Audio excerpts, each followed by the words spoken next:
ஹொசூரில் காவல்துறையினரை கொள்ளையர்கள் தாக்கிய வழக்கு குற்றப்பிரிவுக்கு மாற்றப்பட்டுள்ளது. ஹொசூர் அருகே உத்தனப்பள்ளியில் 4 கொள்ளையர்களை பிடிக்கச் சென்ற 3 காவலர்களை சரமாரியாக கத்தியால் குத்தி கொள்ளையர்கள் தப்பி ஓடிவிட்டனர்.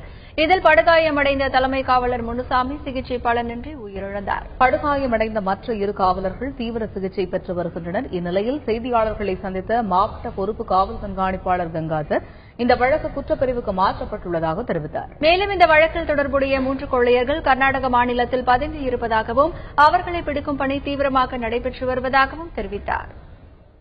We registered a case under concerned sections. Now inquiry is going on, and also that particular case also we have transferred it to district crime branch, and DSP level officer is nominated as IO, and fair inquiry is going on now.